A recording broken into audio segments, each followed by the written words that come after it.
নমস্কার, শুরু করছি প্রতিচ্ছবি সংবাদ।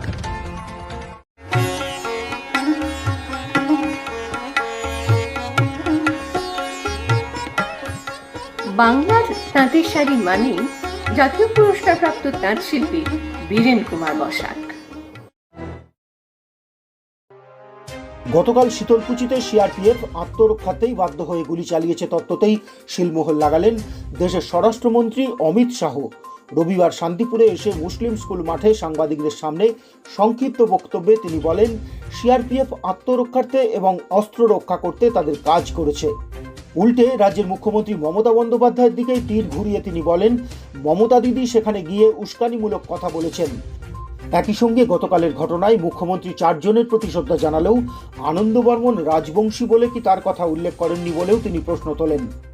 তবে সেদিন সিআরপিএফ পায়ের দিকে গুলি না করে বুক লক্ষ্য করে কেন গুলি করলো সে সম্পর্কে অবশ্য কোনো উচ্চবাচ্য করেননি স্বরাষ্ট্রমন্ত্রী।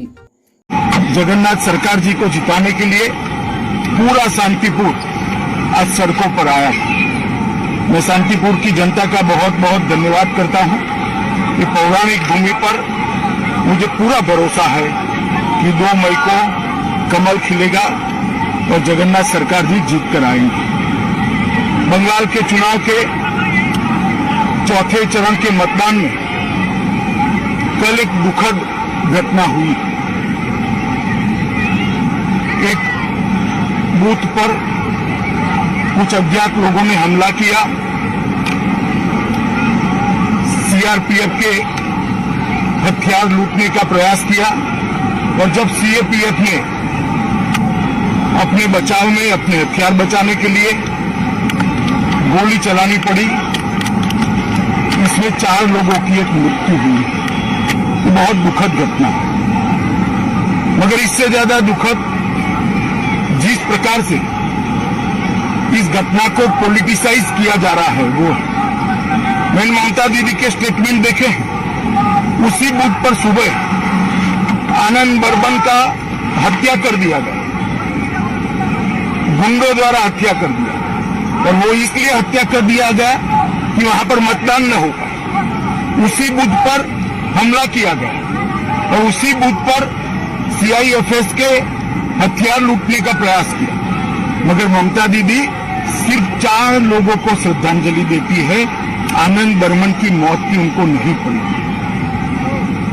मृत्यु में भी तुष्टीकरण और वोट की राजनीति, बंगाल की राजनीति को ममता दीदी ने कितना नीचे गिराया है, ये इसका एक उदाहरण।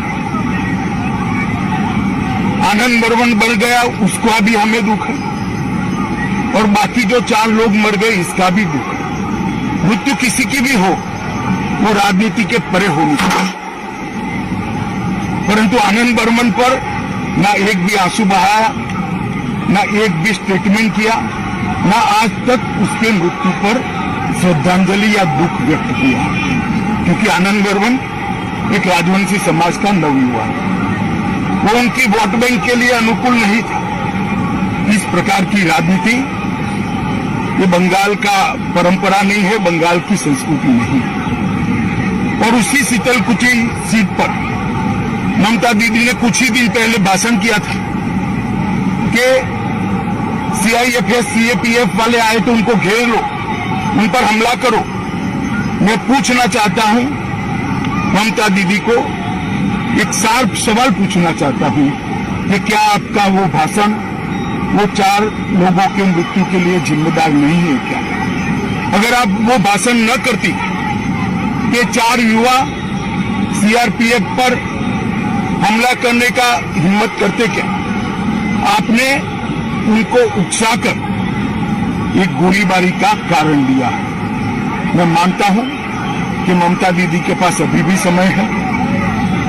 जो 5वां युवा मर गया है उसको भी श्रद्धांजलि दें, उसकी भी बात करें, और बंगाल की जनता को इसके लिए ये जो उन्होंने भाषण किया इसके लिए बंगाल की जनता के समक्ष माफी मांगी। और साथ में मैं बंगाल की जनता को विनती भी करना चाहता हूं, ये एक घटना छोड़कर बाय एंड लार्ज बंगाल का चुनाव शांतिपूर्ण ढंग से हुआ है। हालांकि कुछ भारतीय जनता पार्टी के कार्यकर्ता चुनाव के दौरान भी 5 से ज्यादा कार्यकर्ता मार दिए गए। इसके लिए भी ममता दीदी कुछ नहीं बोली। परंतु बंगाल का चुनाव शांतिपूर्ण हो रहा है, वो बंगाल में एक नई शुरुआत। पहले कम्युनिस्ट और फिर तृणमूल कांग्रेस ने राजनीतिक हिंसा को बढ़ावा दिया है। बंगाल इससे बाहर आ रहा है। बंगाल की जनता को मेरा करबद्ध निवेदन है, बाकी के 4 चुनाव में भी शांतिपूर्ण ढंग से लोकतंत्र के उत्सव को मनाएं, चुनाव करें, अपनी पसंदीदा प्रत्याशी को जिताएं और बंगाल के अंदर शांतिपूर्ण चुनाव का एक नया इतिहास सर्जने का काम करें।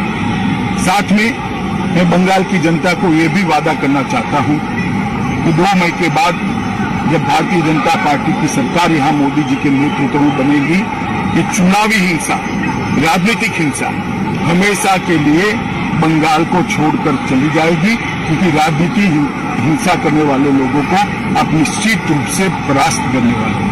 मैं फिर से एक बार शांतिपूर्ण चुनाव के लिए सभी को अपील करता हूं, सभी दल के कार्यकर्ताओं को अपील करता हूं कि चुनाव आयोग के बनाए हुए नीति नियमों के अनुसार हम चले, इसका पालन करें और चुनाव को शांतिपूर्ण रखें। धन्यवाद। প্রতিচ্ছবি সংবাদ।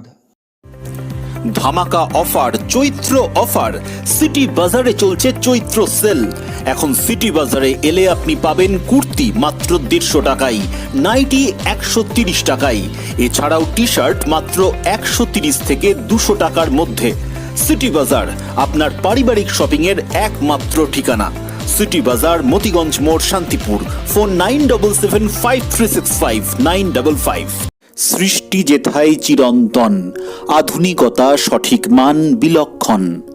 ঐতিহ্য ও আধুনিকতার মেলবন্ধন মানেই রূপসা। সঠিক দামে হলমার্কযুক্ত গহনা ও আসল রত্নের বিশ্বস্ত প্রতিষ্ঠান। রূপসার ঠিকানা বড়বাজার, শান্তিপুর, নদিয়া। ফোন 7797712799। এদিকে রাজ্যের বিজেপি সভাপতি দিলীপ ঘোষ আরও অনেক শীতলকুচি হতে পারে বলে যে মন্তব্য করেছেন, তার প্রেক্ষিতে দিলীপ ঘোষকে কেন নির্বাচন কমিশন শোকজ করছে না সে ব্যাপারে প্রশ্ন তুললেন সিপিআইএম নেতা সূর্যকান্ত মিশ্র। রবিবার রানাঘাটে সংযুক্ত মোর্চার প্রার্থীদের সমর্থনে বক্তব্য রাখতে এসে তিনি বলেন, নির্বাচন কমিশন ওর মুখ বন্ধ করতে পারছে না কেন। তিনি বলেন, ভালো করেছে নির্বাচন কমিশন, মুখ্যমন্ত্রীকে কড়া কড়া চিঠি দিয়েছে, তা ওদের দিচ্ছে না কেন। নির্বাচন কমিশন কি এই পার্টি না ওই পার্টি না কেন্দ্রে কে সরকার করবে তার কথা মেনে চলতে বাধ্য। তিনি বলেন, এই যে একজন বিজেপির সভাপতি আছেন, উনি যে বললেন, আমি বললাম যেটা জনসভায় এত 2 জায়গায় বলে এলাম, উনি যে বলছেন যে আরও নাকি অনেক শীতলকুচি হবে, ওরা বন্দুক নিয়ে এসছে এমনি খেলার জন্য নয়, এইসব করবার জন্য। সুতরাং সবাইকে এরকম এই যে ধমক দিচ্ছেন, নির্বাচন কমিশনের মুখ বন্ধ করতে পারছে না কেন? ওইটা তো উনি বলছেন, ওকে কি করে, ওর তো শোকজ করতে হবে ওকে। এইসব বলতে পারেন নাকি উনি? পারবেন না উনি এসব করতে। মানুষ আছে, জেনে গেছে সবাইকে কি করতে হবে। সুতরাং নির্বাচন কমিশন নিরপেক্ষ ভূমিকা নেওয়া উচিত। ভালো করেছে, মুখ্যমন্ত্রীকে অনেকগুলো চিঠি দিয়েছে, কড়া চিঠি দিয়েছে, তো ওদের দিচ্ছে না কেন? নির্বাচন কমিশনকে এই পার্টির না ওই পার্টির বা কেন্দ্রকে সরকার করবে তার কথা মেনে চলতে বাধ্য। আমাদের প্রতিবাদ আমরা জানিয়েছি, নির্বাচন কমিশনকে জানিয়েছি, আবার কালকে আমাদের সংযুক্ত মোর্চার নেতারা ওর সঙ্গে দেখা করে আমাদের বক্তব্য বলবেন। একদাই মুখ্যমন্ত্রী কেন্দ্রীয় বাহিনীদের নির্বাচন করার কথা বারবার বলতেন আপনাদের সরকার থাকাকালীন। এখন উনি সেই মুখ্যমন্ত্রী মমতা বন্দ্যোপাধ্যায় কেন্দ্রীয় নিরাপত্তারক্ষীর বিরুদ্ধে কথা বলছেন, কি বলছেন? আমরা কেন্দ্রীয় বাহিনীর কখনো বিরোধিতা করিনি। উনি বলতেন কেন্দ্রীয় বাহিনী দিয়ে সরকার নির্বাচন করুক, করতো, আমাদের তো কিছু ব্যাপার লুকোবার নেই। উনি ভয় পাচ্ছেন, কারণ কেন্দ্রীয় বাহিনী কেন, রাজ্য বাহিনী দিয়ে কীরকম নির্বাচন হয়, বিরোধী শূন্য পঞ্চায়েত আর পৌরসভা নির্বাচন দেখেনি? রাজ্য নির্বাচন কমিশন কীরকম করে চালিয়েছেন জানে না? আমাদের সংবাদ মাধ্যম না, আপনারা জানেন না কীরকম করে সংবাদ মাধ্যমের 20 জনের বেশি খালি সল্টলেকে বিধাননগর নির্বাচনে তারা আহত হয়েছিলেন। আমি দেখতে গেছিলাম হাসপাতালে। তো আমরা জানি যে উনি চালালে কীরকম চালাবেন। আর উনি যা, ও মুদ্রার এপিট আর ওপিট বিজেপি আর একটু বেশি, কারণ ওদের হচ্ছে কেন্দ্রীয় বাহিনী, সিআরপিএফ, এদের তো থানার পুলিশ। বিরোধীদের একটা কটাক্ষ স্যার যে সংযুক্ত মোর্চার মুখ্যমন্ত্রী পদপ্রার্থী এখনো কোনো ঘোষণা হয়নি। কোন দলে মুখ্যমন্ত্রী? এটা গণতন্ত্রের যারা বিরোধী তারা এইসব কথা বলতে পারে। গণতন্ত্রের নিয়ম হচ্ছে যে সংসদীয় দল তারা নির্বাচন করে কে হবে। তো সংসদীয় দল তৈরি হয় নির্বাচনের পর, যারা বিধায়ক হবেন তারা বসে তারা ঠিক করবেন তাদের। এটা তো এরকম নয় যেরকম মুখ্যমন্ত্রী কি বলে উনি 294টা কেন্দ্রে লড়ছেন, আমাদের নাম 294টা কেন্দ্রে সংযুক্ত মোর্চা লড়ছে, তারাই ঠিক করবেন নির্বাচনের পর। আপনাদের শরিক এই সংযুক্ত মোর্চা শরিক আব্বাস সিদ্দিককে নিয়েও মুখ্যমন্ত্রী কুকথা বলছে। উনি একদা আপনাদের রাজনৈতিক দলের কর্মী এবং পাশাপাশি একটা ধর্মগুরু। কি বলবেন, সংখ্যালঘুদের উদ্দেশ্যে কি বার্তা দেবেন? সংখ্যালঘুদের কেন, সংখ্যাগুরু সবার কাছে বার্তা আমাদের পরিষ্কার, ধর্মগুরু বা ধর্মের বিরুদ্ধে আমরা নই, আমরা ধর্ম নিরপেক্ষতার পক্ষে। ধর্ম আচরণ করবার, প্রচার করবার অধিকার প্রত্যেক ধর্মের মানুষের আছে, তারা তাদের বিশ্বাস মতো সংবিধান আমাদের দেশে। কিন্তু আমাদের দেশে ধর্মকে সাম্প্রদায়িক কারণে মানুষের মধ্যে বিভাজন, দাঙ্গা হাঙ্গামা তৈরির জন্য যারা চেষ্টা করছে, আমরা তার বিরোধিতা করি। আব্বাস সিদ্দিকী হচ্ছেন ওই রকম একজন যিনি মঞ্চে দাঁড়িয়ে ধর্ম প্রচার করেননি। তিনি বলছেন যে আমার অধিকার চাই, আমার দয়া দাক্ষিণ্য কারো ভিক্ষা চাই না, আমার যে হক দাও, আমরা তাই বলছি। রক্ত, মল, মূত্র, কফ, হরমোন পরীক্ষা, ultrasonography, colour Doppler, ECG, digital x ray সহ একাধিক স্বাস্থ্য পরিষেবা নিয়ে আপনাদের সাথে হেলথ কেয়ার ডায়াগনস্টিক সেন্টার। এখানে বিশেষজ্ঞ ডাক্তারবাবুরা বসছেন সপ্তাহের প্রতিদিনই। পাওয়া যাচ্ছে অর্থোপেডিক্সের সমস্ত রকম জিনিস। Health care diagnostic centre, Shantipur Sundarshree cinema হলের বিপরীত, শ্যামবাজার। ফোন 7001900421 অথবা 9932364303। সর্বভারতীয় শাড়ির প্রচুর সম্ভার নিয়ে আপনাদের সাথে সাহা ডিজাইন শাড়ি সেন্টার। এখানে পাবেন ছাপা শাড়ি, তাঁত, জামদানি, তসর, হ্যান্ডলুম, বেনারসি, সিল্কের বিভিন্ন ফ্যান্সি শাড়ি ও নাইটি একদম পাইকারি মূল্যে। আমাদের নিজস্ব brand Krishna saris, proprietor Prosenjit Saha. ঠিকানা 1 নম্বর শান্তিকর কলোনি, শান্তিপুর, নদিয়া। ফোন 7602656590 অথবা 7076442907। Email sahadesignsaricenter@gmail.com। Website www.sahadesignsarecenter.com।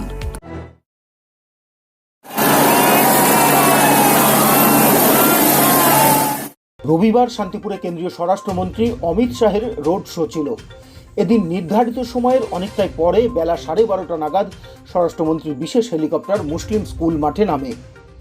Helicopter থেকে নেমেই স্বরাষ্ট্রমন্ত্রী চলে আসেন মাঠের এক কোণে, তাঁকে স্বাগত জানানোর জন্য তৈরি ছোট্ট মঞ্চে। প্রার্থী জগন্নাথ মণ্ডল তখন হেলিকপ্টারের ধুলো থেকে বাঁচতে অন্যত্র। তাকে দেখেই জগন্নাথ এমন দৌড় লাগালেন যেন স্কুল মাঠে স্পোর্টসে দৌড়চ্ছেন। তার নিরাপত্তারক্ষীরা রীতিমতো হিমশিম তাকে ধরতে। সেখানে অতি সংক্ষিপ্ত অনুষ্ঠান ও সাংবাদিকদের সঙ্গে কথা বলে তার গাড়ি ছুটল ডাকঘর মোড়ের উদ্দেশ্যে।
अमित शाह स्वागतम, अमित शाह स्वागतम।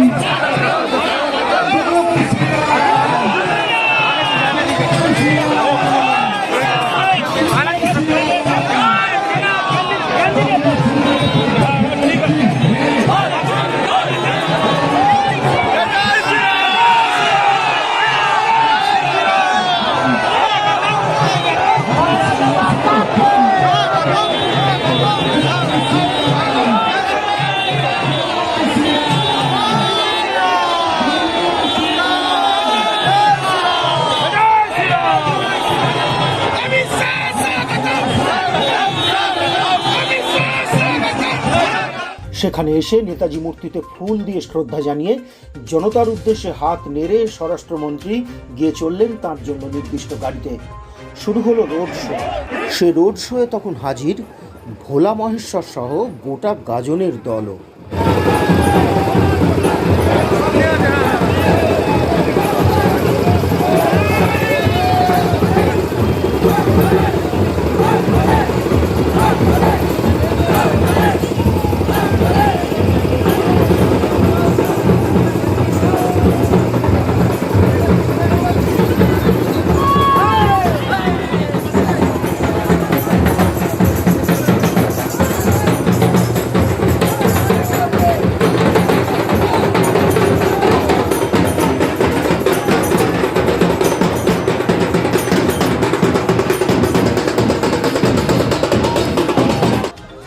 নেতাজি সুভাষ রোড তখন যেন জনসমুদ্র। সাংবাদিকদের জন্য নির্ধারিত গাড়িতে থাকায় উঁচু থেকে মানুষদের দেখা গেলেও তাতে শহরের পরিচিত মানুষের মুখ অবশ্য কমই ছিল। গাড়ির ওপরে স্বরাষ্ট্রমন্ত্রী এবং সাংসদের সামনে রাখা ছিল প্রচুর লাল গোলাপের পাপড়ি, যেগুলো এক একবার দলীয় কর্মীরা যখন রেখে যাচ্ছিলেন, নিরাপত্তা বাহিনীর কর্মীরা সেগুলো হাত দিয়ে ওলট পালট করে দেখে নিচ্ছিলেন। সেই পাপড়ি রাস্তার দুধারে মানুষদের উদ্দেশ্যে ছুটতে ছুটতে তার কনভয় চলল ভিড় ঠেলে।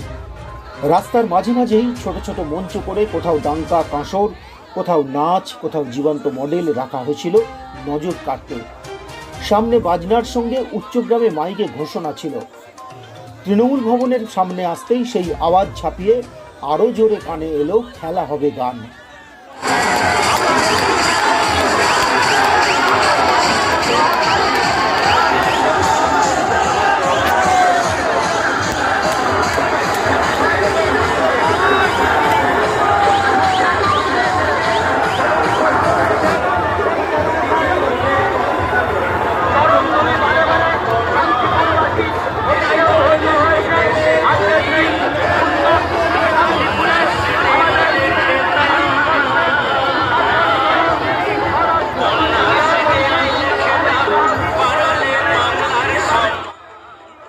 স্বরাষ্ট্রমন্ত্রী একবার তাকালেনও সেই অফিসের দিকে, তারপর সোজা কিছুটা এসে কাশ্যপপাড়া মোড়ের কাছ থেকেই সামনে থাকা দিল্লি মিডিয়ার গাড়িকে পাশ কাটিয়ে তার গাড়ি সামনে চলে এলো। তারপর সুন্দরশ্রী সিনেমার কাছে এসে স্বরাষ্ট্রমন্ত্রীর গাড়ি পাশ কাটিয়ে গেল এরাজ্যের মিডিয়ার গাড়িও। বোঝাই গেল নির্ধারিত সময় পেরিয়ে যাওয়াই রানাঘাট যাওয়ার তারা। ওদিকে পেছনে তার কনভয়ের গাড়িগুলো যেন জনস্রোতের মধ্যে হাবুডুবু খাচ্ছে।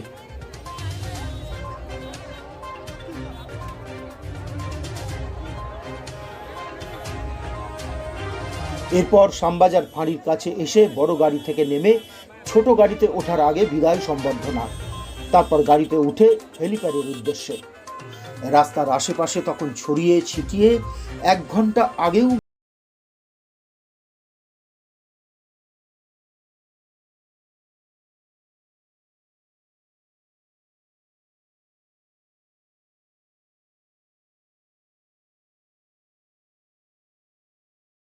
সংবাদ।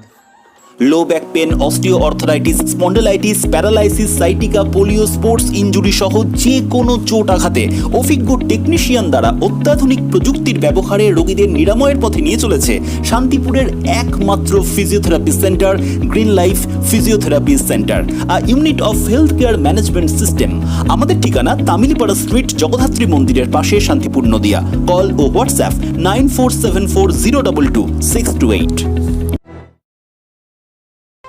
বিজেপির বিরুদ্ধে হিন্দুত্বের তাস খেলার অভিযোগ তুলে এবার তার বিপরীতে টিএমসির নতুন ব্যাখ্যা দিলেন বিশিষ্ট সাংবাদিক তথা তৃণমূল কংগ্রেসের মুখপাত্র Kunal Ghosh.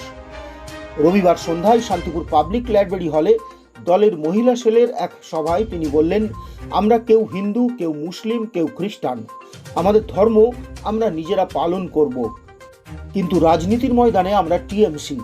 T for temple, মন্দিরে রোজ আরতি হবে। এম ফর মস্ক, পবিত্র আজানের শব্দ আসবে। সি ফর চার্চ, পবিত্র ঘণ্টাধ্বনি সমাজকে শান্তি দেবে। আমরা সেই পথে থাকব। তিনি বলেন, মমতা বন্দ্যোপাধ্যায় সব সময় প্রতি ক্ষেত্রে চেষ্টা করেছেন মা বোনেদের সম্মান দিয়ে একের পর এক পরিষেবা তাদের হাতে তুলে দিতে। শুধু কন্যাশ্রী করেছেন তা নয়, শুধু রূপশ্রী করেছেন তা নয়, শুধু সবুজ সাথী করেছেন তা নয়, এমনকি স্বাস্থ্য সাথী কার্ডটাও কিন্তু একজন মায়ের নামে, একজন নারীর নামে তিনি করে দিয়েছেন। আমাদের একটা জিনিস বুঝিয়ে দিতে হবে, বিজেপির দিলীপ ঘোষ বলেছেন, রামের বাবার নাম তো জানি, দুর্গা এলেন কোথা থেকে। আপনি শ্রীরামচন্দ্রকে সম্মান করছেন, করুন, কিন্তু তাই বলে আমাদের মা দুর্গাকে অপমান করার অধিকারটা দিলীপ বাবু আপনাকে কে দিয়েছে? জেনে রেখে দিন, মা দুর্গা ব্রহ্মা বিষ্ণু মহেশ্বরের মিলিত শক্তির রূপ। সব দেবতারা মিলে তাকে তৈরি করেছিলেন মা দুর্গা। দিলীপ বাবু এটাও জেনে রাখুন, আপনার রামচন্দ্র লঙ্কায় যাওয়ার আগে মা দুর্গাকে অকাল বোধনে ডেকে এনে যতক্ষণ না পুজো করেছেন ততক্ষণ লঙ্কায় পা রাখার সাহস হয়নি আপনার রামচন্দ্রের। এবং আপনি এটাও জেনে রাখুন, যে মা দুর্গাকে আপনি অপমান করছেন, আপনার রামচন্দ্র আপনাদের প্রতীক পদ্মফুলটা মা দুর্গার পায়েতে রেখেই কিন্তু পুজোটা করেছিলেন। ফলে বিজেপি যারা করছেন করুক, একটা দল, সংসদীয় গণতন্ত্র হতে পারে, কিন্তু তাদের নীতি, তাদের বিশ্বাস, আমরাও হিন্দু, আমরাও কেউ মুসলিম, আমরাও কেউ খ্রিস্টান, আমরা আমাদের ধর্ম নিজেরা পালন করব, কিন্তু রাজনীতির ময়দানে আমরা বলবো আমাদের দলের নাম টিএমসি, টি ফর টেম্পল, মন্দিরে রোজ সন্ধ্যের আরতি হবে, এম ফর মাস্ক, পবিত্র আজানের শব্দ আসবে, আর সি ফর চার্চ, পবিত্র ঘণ্টার ধ্বনি সমাজকে শান্তি দেবে। টিএমসি, আমরা সেই পথে থাকবো, সেই পথে চলবো। আর মমতা বন্দ্যোপাধ্যায়কে যেন বিজেপি হিন্দুত্ব না দেখায়। মমতাদি সব ধর্মকে সম্মান করেন, মুসলিমদের পবিত্র জুম্মাবার মমতাদি সম্মান করেন, কিন্তু আপনি ভুলবেন কি করে? আরে সেই শুক্রবারই তো মমতাদি বছরের পর বছর সন্তোষীমার উপোস করে, আপনি সেটা ভুলে যাবেন? বাড়িতে কালী পুজোর দিন প্রত্যেক বছর মাঝরাত অব্দি হোমের আগুনের পাশে বসে থাকে মমতাদি, ভুলে যাবেন? করোনাতেও যাতে কোনো দুর্গাপুজোর ক্ষতি না হয় কোষাগার থেকে টাকা দিয়েছে পুজো কমিটিগুলোকে, ভুলে যাবেন? বিজেপির কাছে হিন্দুত্ব শিখবে মমতা ব্যানার্জি? হতে পারে না। ধর্ম ধর্মের জায়গায় থাক, উন্নয়ন, বেঁচে থাকার লড়াই, চারপাশটাকে ভালো রাখতে ভোট দিতে হবে তৃণমূল কংগ্রেসকে। দিল্লির উপকণ্ঠে রাস্তায় বসে আছে কৃষকরা এবং কৃষকদের পরিবার, মা বোনেরাও রাস্তায় বসে আছেন, তাদের পাশে দাঁড়াতে ভোট দিতে হবে আমাদের এখানে বিজেপির বিরুদ্ধে। যোগী আদিত্যনাথ তার রাজ্যে হাতরাসে ধর্ষণ করে খুন, প্রতিবাদী মেয়েটির বাবাকে গুলি করে হত্যা, সেই যোগী আদিত্যনাথ বাংলায় আসছেন প্রচারে বিজেপির। ভোট দিতে হবে যোগী আদিত্যনাথের বিরুদ্ধে, বিজেপির বিরুদ্ধে। ফলে নিজেদের অধিকার অটুট রাখতে, বাংলাকে ঠিকঠাক রাখতে ভোট দিন। আপনাদের এখানে অজয়দা রয়েছেন, অজয়দাকে ভোট দিন। মমতা বন্দ্যোপাধ্যায়ের হাত শক্তিশালী করুন। উৎসব মরশুমে সেজে উঠেছে লোকনাথ শাড়ি সেন্টার। এখানে শাড়ি ছাড়াও আপনি পাবেন মহিলাদের কুর্তি, লেগিংস, পুরুষদের শার্ট, টি শার্ট একেবারে পাইকারি মূল্যে। এখন লোকনাথ শাড়ি সেন্টারে 15,000 টাকার বেশি কেনাকাটা করলেই পাওয়া যাচ্ছে একটি আকর্ষণীয় বেনারসি শাড়ি। আমাদের ঠিকানা 35 রামপদ সরণি, নিউ সূত্রাগড় স্পোর্টিং ক্লাবের বিপরীত, সূত্রাগড়, শান্তিপুর। কল 9851313734 অথবা 8906142021। Email gopalroy95@gmail.com। রাজপথ জুড়ে যখন দেশের স্বরাষ্ট্রমন্ত্রীর মতো ব্যক্তিদের বর্ণাঢ্য শোভাযাত্রা নিয়ে শহর তোলপাড়, তখন শহরের ভেতরে এপাড়া ওপাড়া রাস্তা ঘুরে মিছিল করছেন তৃণমূল প্রার্থী অজয় দেব। রবিবার ছুটির দিনের বিকেলে শান্তিপুর পুরসভার 4 ও 7 নম্বর ওয়ার্ড ঘুরে তাকে নিয়ে মিছিল করল দলীয় কর্মীরা। মিছিলে বেশ কিছু মহিলাও অংশ নিয়েছিলেন। মিছিলটি 2টি ওয়ার্ডের বিভিন্ন রাস্তা পরিক্রমা করে। পথে বেশ কয়েকটি জায়গায় অজয় দেবকে ফুল মালা দেন নাগরিকরা। নাগরিকের আহ্বানে সারা দিয়ে রাজ্যে শান্তিপুরে রাজপথে আমি নিয়েছেন শান্তিপুরের প্রিয় নেতা সম্মানীয় অজয়।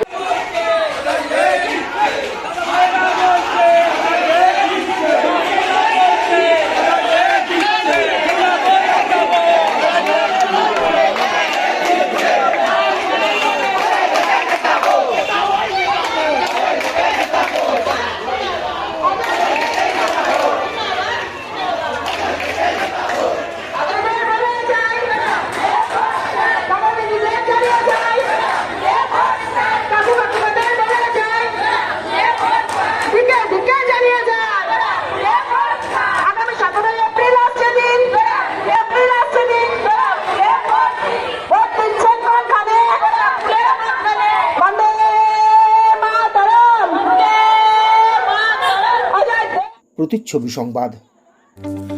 রাজু শাড়ি সেন্টার। এখানে পাবেন ঢাকাই, জামদানি, টাঙ্গাইল সহ শান্তিপুরি তাঁতের প্রচুর কালেকশন। আমরা নিজেরাই শাড়ি প্রস্তুতকারক, তাই একমাত্র আমাদের কাছেই পাবেন ন্যায্য মূল্যে সঠিক মানের শাড়ি। রাজু শাড়ি সেন্টার, প্রোপাইটার মিলি দাস, আচার্যপাড়া, সূত্রাগড়, শান্তিপুর, নদিয়া। ফোন 7602629564 অথবা 7001474918। রবিবার জোট প্রার্থী রিজু ঘোষালের সমর্থনে শান্তিপুর ঘুরে গেলেন বামফ্রন্ট নেতা সুজন চক্রবর্তী। এদিন অবশ্য শান্তিপুরে এসে কোনো সভা করেননি তিনি।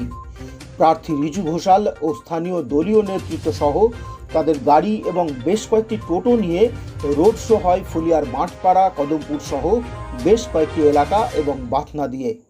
তবে রাজ্যের বর্তমান পরিস্থিতিতে সুজন চক্রবর্তীর মতো একজন বক্তার বক্তব্য না শুনতে পাওয়ায় অনেকেই আক্ষেপ প্রকাশ করেছেন।